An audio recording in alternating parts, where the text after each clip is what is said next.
Bienvenue à Rendez-vous, le podcast de Priméo Énergie pour explorer les grands défis de la transformation énergétique en compagnie de Cédric Christman. Cédric, vous êtes le CEO de cette entreprise, active en matière d'approvisionnement en énergie depuis 1897. Son siège est à Münchenstein, près de Bâle, en Suisse. Bonjour Cédric. Bonjour Claudia. Et pour ce nouvel épisode, vous aviez bien envie de converser avec une personnalité aussi éclectique qu'innovante, à savoir vous, Igor Ustinov. Bonjour Igor. Bonjour Claudia. Alors merci de nous accueillir dans les locaux de UHC Construction à Romont, dans la campagne fribourgeoise. C'est ici que l'on peut découvrir ce que vous avez imaginé pour pallier une urgence, celle d'avoir des logements à prix abordable pour tous. Tout cela en développant un système de construction à partir de PET recyclés. Mais votre esprit hyper créatif imagine encore bien des solutions, notamment en matière de toiture. On va parler de tout ça. Alors, dans cet épisode, nous allons nous demander comment rendre, en fait, nos bâtiments plus sobres, plus frais et plus circulaires. Qu'est-ce que les maisons en PET et le système énergétique du futur ont en commun? En quoi PET plus gestion de l'eau font-ils mieux que les solutions classiques? Eh bien, toutes ces questions, c'est dans quelques instants. Quant à moi, je suis Claudia Noira, je suis journaliste et je vous accompagne au fil de cette discussion. Alors Igor, quand on est comme vous, sculpteur, peintre, chanteur, biologiste, philosophe, qu'est-ce qui fait qu'un jour, face à 400 millions de tonnes de déchets plastiques générés par année dans le monde, on se dit, va falloir inventer quelque chose? Bon, en fait, mon inspiration n'était pas du tout liée au plastique et au problème de toute cette production qu'on ne sait pas quoi faire avec. Mon inspiration, c'était de voir, comme j'ai une fondation depuis maintenant 28 ans, et j'ai construit des écoles en Bolivie, en Afrique, un peu partout, j'ai constaté le besoin immense, monstrueux de construction, que UN Habitat considère qu'il y a 3,5 milliards de gens qui ont besoin de maisons. Et rapidement, je me suis dit, il faut trouver une solution à ça, parce que si on ne trouve pas une solution, il y aura des révolutions, et Dieu sait comment est-ce que l'avenir va avoir l'air. Donc, j'ai réfléchi comment faire autant de bâtiments avec les ressources naturelles que nous avons. Il y aurait plus de forêt, il y aura plus d'eau, et déjà, je pense pour le béton, il y a un problème d'approvisionnement dans le sable. On va y revenir, Igor. Qu'est-ce que vous aviez en fait compris dans l'art que l'ingénierie a parfois du mal à interroger?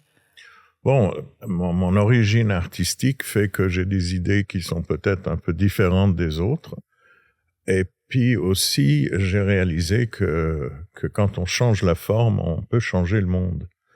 Et que la plupart des formes qui existent ont une raison pratique d'exister, mais bien sûr dans l'art, c'est pour exprimer notre existence sur la Terre et tout ça. Mais donc, j'ai utilisé ces connaissances pour imaginer un système de construction original. Et comme je suis très têtu, au bout de maintenant 8 ans de travail et d'expérience, je suis abouti, vous pouvez voir derrière vous, un système de construction et industriel abouti. Alors, Cédric, ce cumul de casquettes, au fond, de facettes, j'ai envie de dire, que porte Igor, ça fascine le CEO que vous êtes, ça vous montre un peu comment on peut décloisonner la pensée et les solutions? C'est un regard qui nous intéresse évidemment, parce que je pense que dans le monde d'ingénieurs dans lequel je vis et nous vivons, c'est bien d'avoir d'autres points de vue. Et c'est un point de vue qui nous intéresse parce qu'en Suisse, aujourd'hui, on rénove les bâtiments à un rythme qui est beaucoup trop lent. C'est 1% de la substance par an. Donc, si on veut arriver à faire 100%, ça va nous prendre 100 ans. Et si on veut être décarboné, en fait, en 2050, il va falloir qu'on accélère parce qu'il ne nous reste plus que 25 ans. Donc, il faut qu'on multiplie ça par 4. Donc, c'est pas très simple. Surtout que le programme bâtiment va être revu pour des contraintes qui sont financières. Donc aujourd'hui, ça va être réduit de manière Le programme très bâtiment, fortement. c'est un programme d'aide et de subvention. Exactement, hein. et ce sera réduit de 400 millions par an. Donc, dans ce cadre-là, il faut qu'on imagine quelque chose pour avancer plus vite. Et les artistes font avancer la cause, alors. En tous les cas, c'est un autre regard, et c'est un regard qui peut être utile, et de remettre en question la façon dont on le regarde, je pense que c'est intéressant pour nous aussi. Igor, avec UHCS, en fait, vous avez inventé un système assemblé de profilés extrudés. Ce sont pour nos auditeurs et auditrices des poutres et des poteaux qui sont destinés en fait à former ensemble l'ossature d'un module de logement standard. En fait, en quoi votre système fait-il mieux que ce qu'on connaît, qui est en bois, en acier ou en béton, dans le domaine de la construction ? Bon, c'est assez différent, mais par exemple, pour avoir une poutre en bois, il faut arroser un arbre. Non, il s'arrose par la nature, mais il faut attendre 20 ans et finalement, vous enlevez la moitié pour trouver une poutre. Nous, on arrive avec ce système de produire jusqu'à 71 mètres linéaires par heure, ce qui est formidable pour faire face à ces problèmes de logement qui sont absolument colossaux. Pourtant, on se dit des poutres en plastique, ça fait pas tellement rêver. Mais c'est plus un plastique, ça devient un composite. En fait, le PET, les gens ne le savent pas, mais c'est un plastique différent des autres.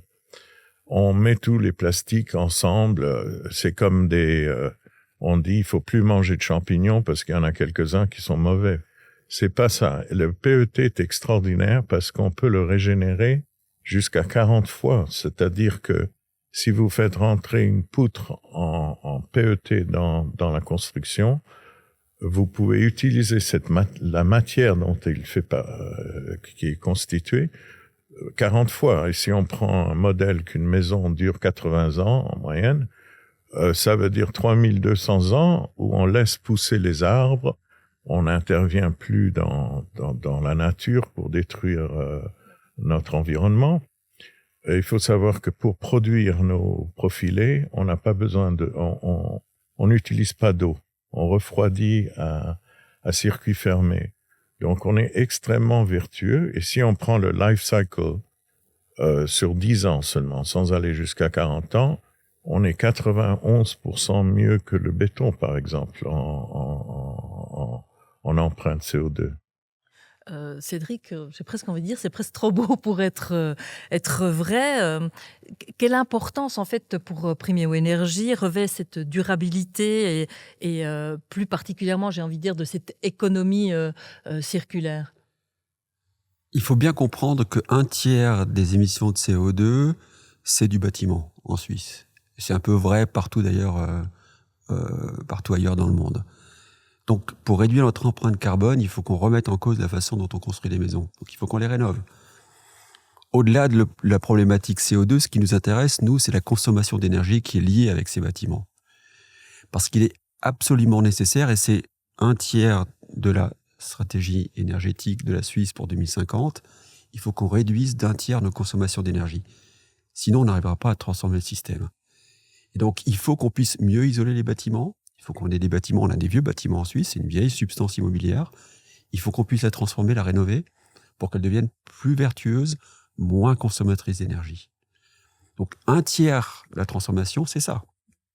Et donc, dans ce domaine-là, les gens qui regardent autrement sur les bâtiments, qui nous aident à les rénover, à les rendre moins émetteurs de CO2, moins consommateurs d'énergie, ça nous intéresse. Parce qu'avec les moyens modernes des pompes à chaleur, on n'arrivera pas à faire aussi bien qu'avec du méthane, qu'avec du pétrole. Donc il faut qu'on puisse faire ça. Et c'est nécessaire. Et on le fait trop lentement. Donc toutes les volontés sont bienvenues. Il faut qu'on accélère, je disais par 4. Donc s'il y a des artistes, c'est des gens qui regardent différemment. Il faut qu'on les invite à la table pour qu'on puisse accélérer. Surtout qu'il y aura moins d'argent. Je l'ai dit tout à l'heure en introduction. Mais Igor, ça veut dire qu'on renonce dès le départ à l'idée qu'on puisse mettre un terme, j'ai envie de dire, à la production de plastique, en fait, quand on raisonne comme ça. Bon, d'abord, c'est pas réaliste, parce que si on regarde tous les chiffres et tous les investissements qui sont faits sur la planète, le plastique on va augmenter notre production. Donc, autant en faire une ressource, une vraie, c'est ça que vous dites? Non, autant utiliser des plastiques vertueux ou de produire les choses, même les choses simples, avec des bons plastiques, plutôt que d'utiliser des plastiques qui sont nocifs et qu'on ne sait pas quoi faire avec, autre que les brûler. Mais le plastique en lui-même, c'est une ressource naturelle. Ça vient du pétrole.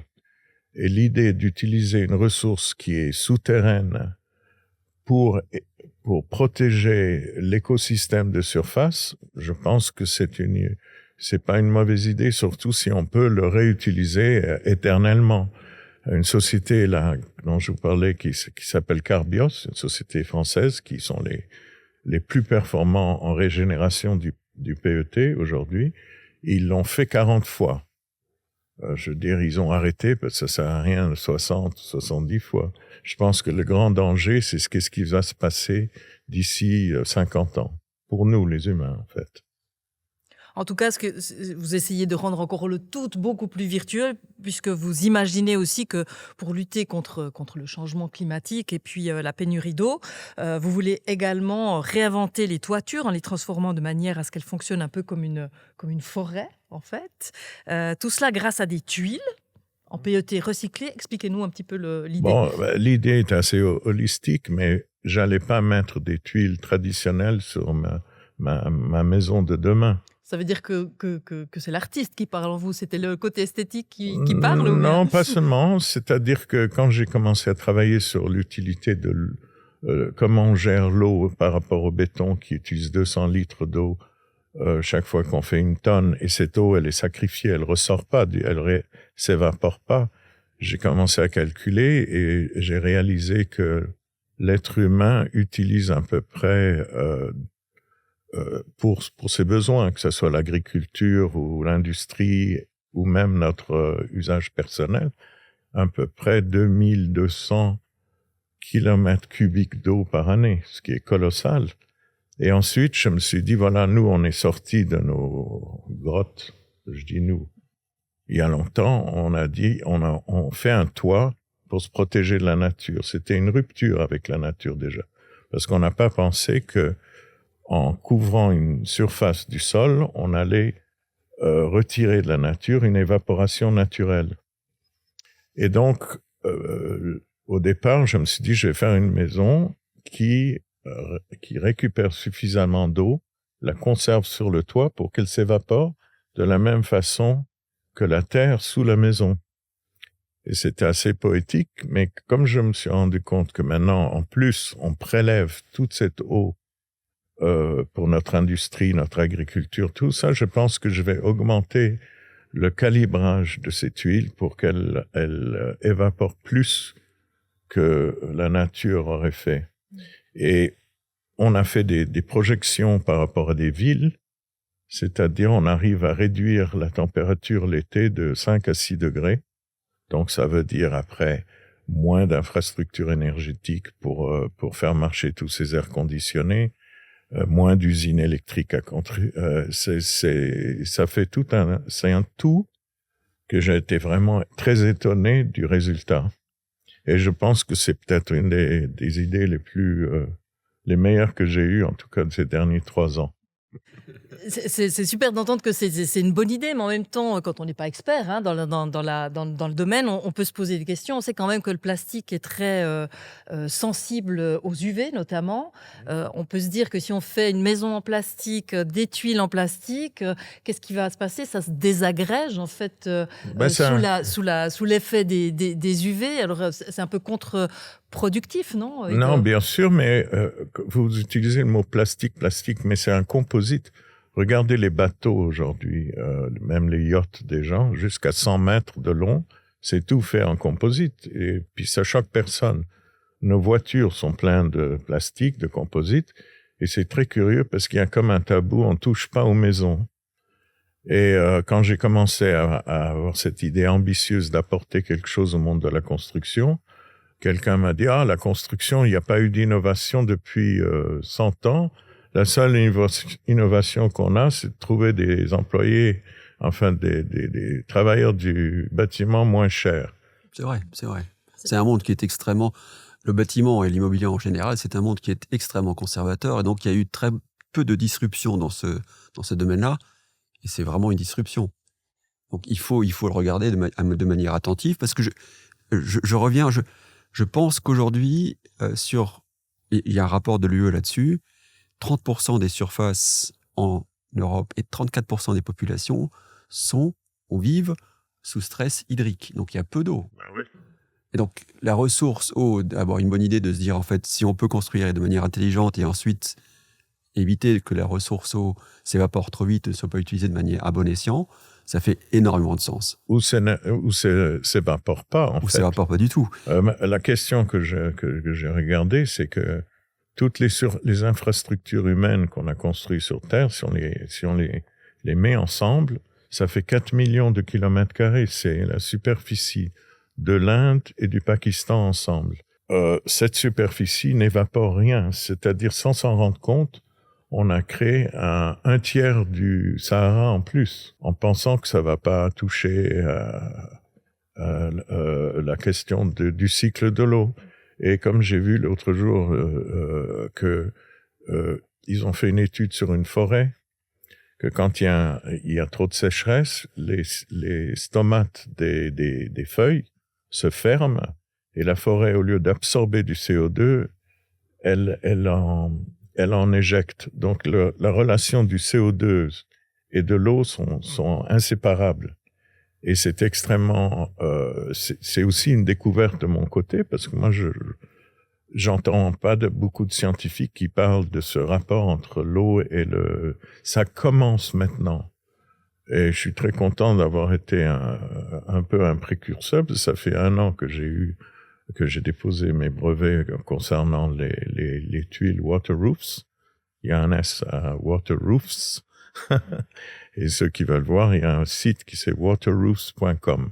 On a beaucoup parlé aussi lors des précédents podcasts, Cédric, sur le fait qu'il faut augmenter notamment la part de photovoltaïque. Bien sûr. Et donc, ces tuiles, on se dit, est-ce que c'est finalement compatible les deux idées ou contradictoires? Alors, ça pourrait être contradictoire, mais aujourd'hui, on a plutôt besoin de produire de l'électricité en hiver. Et donc, nous, ce qu'on équipe, ou ce qu'on demande aux gens d'équiper, c'est plutôt des façades. C'est pour produire de l'électricité quand on en a vraiment besoin. Nous, on est gestionnaire de réseaux de distribution électrique. Aujourd'hui, on a plutôt déjà trop d'électricité qui est produite à midi l'été. Donc, ce qu'on voudrait, c'est déplacer cette électricité plutôt en hiver. Alors, évidemment, il y a des batteries pour la déplacer à midi vers le soir. Ça marche. Mais ce qu'on a besoin aussi, c'est de déplacer ça de l'été vers l'hiver. Et donc, pour ça, les façades sont assez intéressantes. Et du coup, c'est compatible avec les tuiles d'Igor. Alors en Suisse, on est assez vertueux en matière de PET. On a un taux de recyclage qui est à 84%, ça ne cesse d'augmenter. Mais en même temps, pour imaginer toutes ces constructions en PET recyclé, la production suisse ne suffit pas, il faut en importer. D'ailleurs, vous en importez, vous l'achetez sur les marchés. Est-ce que ça veut dire que on est au fond destiné à produire de plus en plus pour pouvoir construire, en fait? Bon, notre modèle est basé sur le PET recyclé, parce qu'il y en a énormément à recycler. Il y en a, d'ailleurs, on a des relations avec certains pays comme la Turquie qui s'intéressent aussi pour les victimes du tremblement de terre dans le sud, mais eux, ils insistent qu'on utilise le PET de leur pays. Et je trouve ça tout à fait normal. Donc, tout notre modèle est basé sur une circularité locale, encourager un travail pour ramasser le PET, ou le plastique en général. Pourquoi c'est pas fait? C'est parce qu'il n'y a pas d'exutoire. Ils arrivent avec des déchetteries, c'est là, c'est à ciel ouvert, ils savent pas quoi faire avec. Donc, il y a énormément de PET. On a calculé presque s'occuper de 10% de la construction mondiale dans les années à venir. Mais en Suisse, il faudrait en importer, pour construire à large échelle? Non, on pourrait utiliser du PET, européen, ou il faudrait regarder en détail comment sont recyclés le PET suisse, parce que moi, j'entends aussi qu'il y en a qui partent vers l'Europe ou des choses comme ça. Les chiffres, je me méfie des chiffres, mais la technologie, elle est aujourd'hui, je parle de notre technologie, on l'a créée pour la mettre au service du monde. elle existe aujourd'hui. Je pense qu'elle trouvera sa place. Je suis très confiant parce que, en fait, comment voulez-vous construire pour autant de gens avec des ressources naturelles? Impossible. Ça, c'est une donnée de fait, mais le vrai avantage de la construction en PET recyclé, évidemment, il y a l'économie circulaire, mais une maison construite en PET recyclé, est-ce qu'elle a davantage par rapport à d'autres matières? On peut la démonter, elle isole mieux. Elle est complètement modulaire. On peut le faire, on peut la transformer, on peut l'agrandir sans beaucoup de complications. C'est tout assemblé avec des connecteurs qui n'abîment pas la matière. Et en fait, toute la maison est recyclable. Si pour une raison ou une autre, ces matériaux sont détériorés, ils sont recyclables et régénérables. Et en matière d'isolation? Ça isole beaucoup. Au niveau de l'isolation, c'est du PET. Et en fait, on peut trouver du PET de différentes densités, et puis ça isole, c'est top.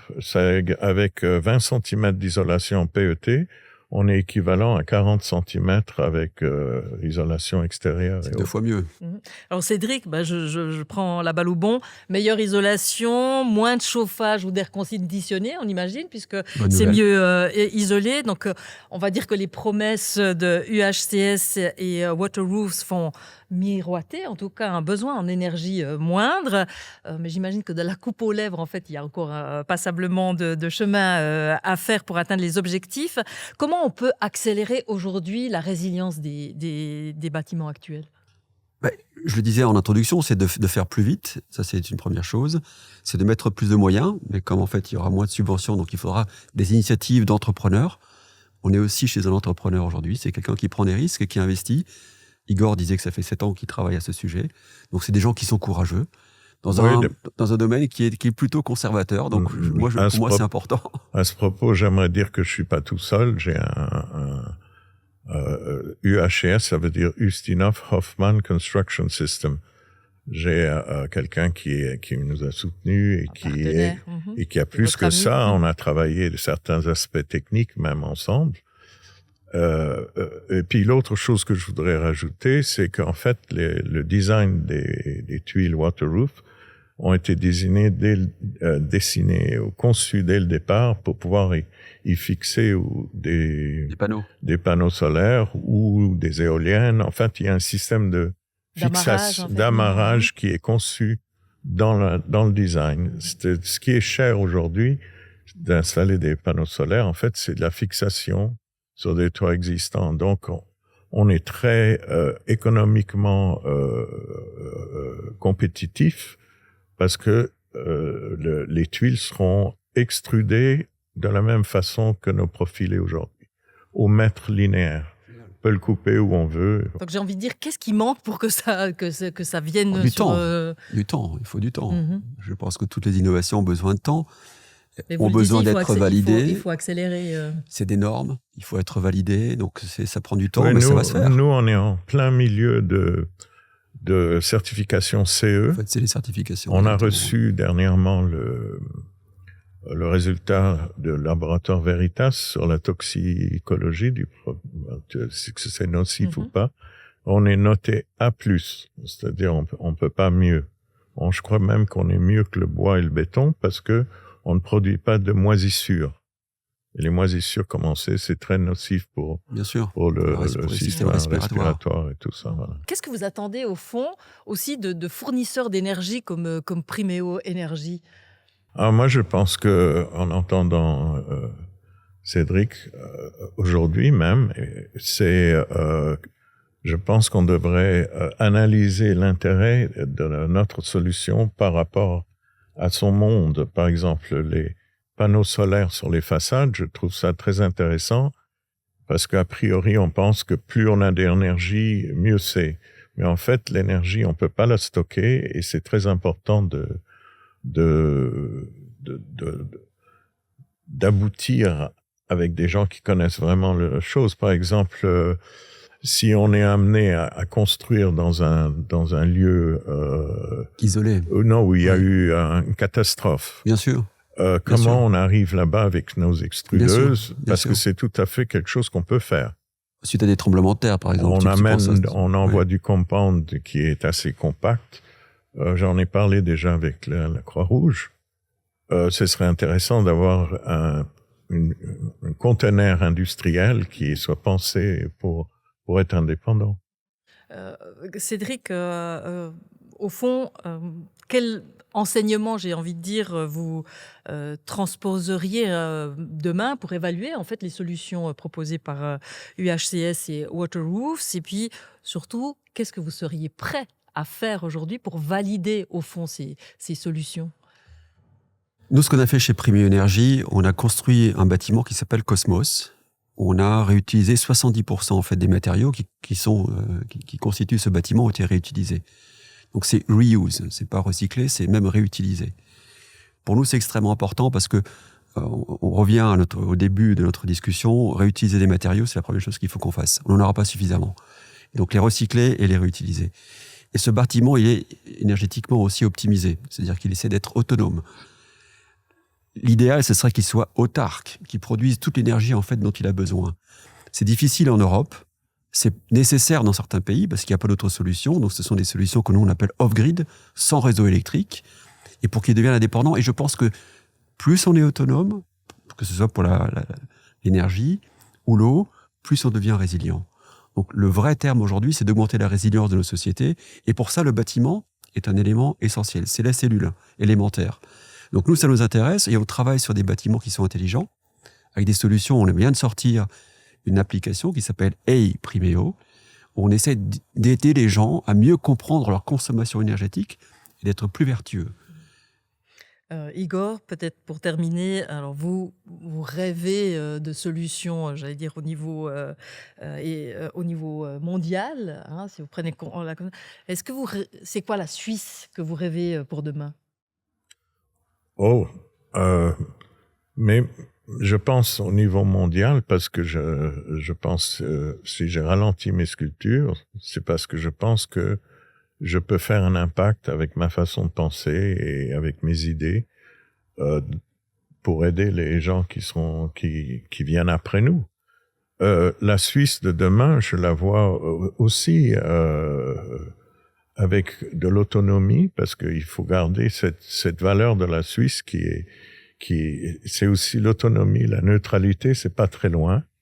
Je pense que c'est très important de garder l'esprit qui a fait la Suisse et faire très attention de pas le perdre en route. Cédric, ce rêve, est-ce qu'il peut, à quelles conditions en fait il peut être réalisé? Il y a 8000 coopératives en Suisse. C'est un pays non seulement autonome, c'est un pays de coopérateurs. Die Eidgenossen, donc c'est des Genossen qui se sont mis ensemble. Et donc nous, ça nous intéresse parce qu'on est une coopérative. Et donc c'est de fédérer les gens autour d'un certain nombre de projets pour nous rendre, je le disais, plus résilients, plus autonomes et peut-être plus vertueux dans la façon dont on utilise notre énergie parce qu'elle n'est pas disponible de manière suffisante si on veut réussir la transformation énergétique. Et donc le bâtiment, c'est un élément important de cette transformation énergétique. Moi, je suis content que d'autres personnes nous aident à faire progresser ce thème, qui est un thème, on a besoin de le faire changer, les architectes, vraiment tout le monde du bâtiment. Alors, excuse-moi. Et en fait, la Suisse peut être ce modèle pour le reste du monde. Peut inspirer les gens. Et puis, n'oublions pas, UHCS est une émanation de l'innovation suisse. Alors c'est sur ces belles paroles qu'on va terminer. Innovation suisse, secteur de la construction qui doit se remettre en question. Merci Igor, merci Cédric pour cette discussion passionnante. Et surtout merci à vous, auditrices et auditeurs, de nous avoir suivis. Cet épisode est disponible sur toutes les plateformes où vous trouvez des podcasts, notamment Spotify. Abonnez-vous dès maintenant et n'oubliez pas que l'épisode est non seulement à écouter, mais également à voir sur le canal YouTube de Priméo Énergie. Et pour en savoir davantage encore, rendez-vous sur www.primeo-energie.ch/podcast où toutes les informations utiles sont regroupées. À tout bientôt.